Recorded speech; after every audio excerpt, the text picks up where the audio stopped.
So today we'll talk about that. We'll go into what we think, or what I think, is the best amount of gaps or skipped hitters you should use in your stacks. Whether you should just go 1 through 5 and not skip any hitter. Whether you should just skip one and go 1, 3, 4, 5, 6. We'll go through all of that, what the top players have been doing, what some of the top lineups have been doing. And then for those of you that haven't seen or don't know what it looks like, we'll jump into this again, and you can see kind of how this works. You can change it to 2 players. You can change it no gap at all. You can change it to 3, so on and so forth. So it's gonna be extremely beneficial, but this one is just more to understand. This isn't out yet, of course, but to understand why and what is the best option. So I'll start it off. I'll say for me, it has to be 1, maybe, right? I've seen 2 take down some stuff, and we're gonna get into lineup study here and see some of the top lineups from this morning, but I think 1 might be my choice. And the reason I say that is because you want the most correlation in your stack. So let's say you're stacking 1 through 5, hitters 1, 2, 3, 4, and 5. You have the very best correlation. If one gets on, another one can bring them in, yada, yada, yada. Home runs, bring everyone in. RBIs, everything is correlated. No one gets out, or very few get out, and you keep the inning going. More at-bats for those same guys too. It's very obvious why, right? But for sometimes when people stack 3 players, and you have the number 1 hitter, the number 5 hitter, and the number 8 hitter, it's a very slim chance that those guys will come up together, right? Like if the first hitter gets on base, the second, third, and 4th hitter are coming up next. What if the inning ends? What if he's driven in by someone else? And by the time the 5th batter comes in, very difficult for the first batter to still be on base if the inning is still going. And even less the 8th hitter, right? And will the 8th hitter come up when the 5th hitter's on base? You need so many chances and so many things to go your way that it's just like,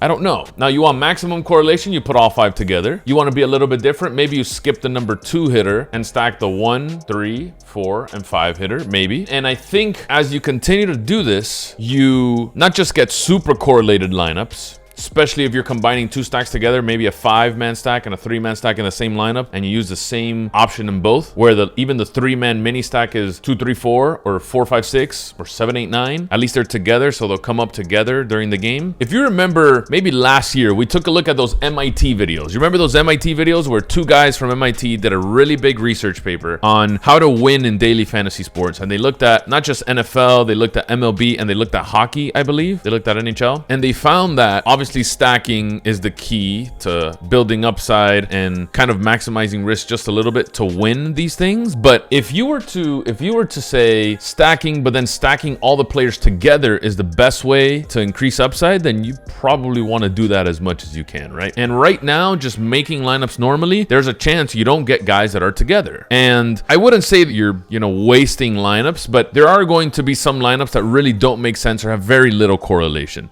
So in this MIT article, the 2 guys, specifically in baseball, say that they pretty much solved the game, or as best as they could, right? And in solving the game, they said that when you do stack, you want to get as many of the hitters as you can together, meaning 1, 2, in order, 1, 2, 3, 4, 5, 6, 7, 8. And obviously, when you're building lineups, we kind of see this is very difficult, especially in Korean baseball, where some teams have 5 outfielders, right? Some teams have 3 first basemen, and you can't play 3 first basemen in a lineup. So it's very difficult sometimes. And depending on how you structure your settings, you're probably eliminating teams altogether when you do this, right? So what is the best way to do this? How many skipped hitters should we have in our lineups, and why? My honest answer would be 1, because you give some of these teams that have multiple first basemen, multiple outfielders, you give it a chance to still skip 1 batter and still continue the correlation, and you could still play them. And if you wanted 2, I'd say, okay, sure. But again, the more skipped hitters you have, the little bit less of correlation you'll have. Yeah, you'll be a lot more different. Yeah, you'll differentiate from the field. You could maybe get to that top 1% score, which is exactly what you want in these large field tournaments. But for me, I think 0 or 1 is kind of where you want to land, right? So if we were to look at some top tournaments, this one was from yesterday, the 26th. If we were to look at lineup studies, $11 tournament yesterday, and we were to look at some of the top lineups, you can see all the numbers right here. A 4-2 took it down yesterday. Tough, because 4-2s are pretty tough to hit. But if you were to look at the 4-2 specifically, you would see that he played the 3 hitter, the 4 hitter, the 5 hitter, and the 7th hitter. He only skipped 1. And then in the 2-man stack, which you could argue was just probably projections, put these 2 guys in there. The 2 and the 3 guy, which are right next to each other. So if you're talking about correlation, 7, that's maximum correlation right there, right? That's maximum correlation. You can't get much more than that. And as you go down, you'll see similarities in these things, right? 3 3s or whatever. This guy had 2 lineups, so I don't know how much he knows about stacking, and I don't want to assume, but we'll go to guys that at least play a decent volume. Here's 3, 4, 5, 6, 7 all together. You know, the 3-man stack kind of flopped a little bit, and if we were to look at the 3-man stack, the 4th guy had 16, the 6th guy had 14, the 9th guy had 10. You'd love it if that was a little more correlated, but if the team scored enough and they ended up getting on base together, it might have worked out. If not, then it wouldn't have. And as you go down through the list of players and the list of lineups, you'll see that a lot of these 1, 3, 4, 5, 7, there's 2 gaps, the 2 and the 6, but that's not horrible, you know? And as you see this, you'll go through lineups and you'll see certain pros that have and do this on purpose, right? They have, I'm only playing 1 gap max. And the other day, I think it was Eags who said, I went through my lineups manually and I deleted the ones that had a ton of gaps. And I'm like, yo, I mean, if you have the time to do that, that's fantastic. But a lot of people don't have that time, right? A lot of people don't have that time. Now, if we can do this with our settings and produce lineups that are automatically extremely correlated, my goodness, dude, that's going to be way better than anything we can do. We don't have to go and sit there one by one, right? And we can produce these lineups in a mass scale. I think when you combine all of this together and then you say, I'm going to differentiate and play, I don't know, 15% of every team or 20% of every team. My combos are going to be, you know, max 3. I don't want any more than 3 stacks to be the same. Like, you know what I mean? It's just, holy, now you're starting to see a different version of Korean baseball in this case, or MLB when it comes up, where you're differentiating correctly, you're getting some nice upside, you're not putting all your eggs in one basket, you're making solid, very correlated lineups that have a ton of upside with the ability to take down these large field tournaments, but are also great enough if you're playing even single entry and 3 max and 20 max. Like, these are going to be extremely well-made lineups. And if you were to go back, and obviously we're not going to go back through so many slates, but if you were to go back to 1 week, 2 weeks, 3 weeks, and see all the top lineups, obviously all of them don't follow this rule. It'd be impossible, right? But a lot of the top lineups do follow these rules and do have just 1 gap or 2 gaps max if they're playing double stacks. Like, you see this often, and it's so hard to replicate, right? It's so hard to replicate that if we did have a way of doing it, I just wonder how much better our lineups can be. If you remember, I think it was Boggs who in MLB season, I think strictly just played the 1 through 5 of his stacks. And for a good portion there, he was having a massive season. Imagine if we can do that, just applying our settings and focusing on other things, how to differentiate better, how much of each stack we want to play. I think that can come into play a little bit more. We focus on things that matter just a tad bit more, and our lineups instantly get better. So it's something that some of the top lineups, I wouldn't say top players because not everyone can do this right now. Very few optimizers, if any, have the ability to do this the right way, I think, right now. But if some top lineups consistently have this as the common denominator, brother, I think 1 might be my answer. If you're playing a main stack and a mini stack, 1 in each, a gap in each, maybe. If you wanted to do 2 for one of them, sure. But having that huge correlation, everyone together, not just spamming the catcher in every single stack,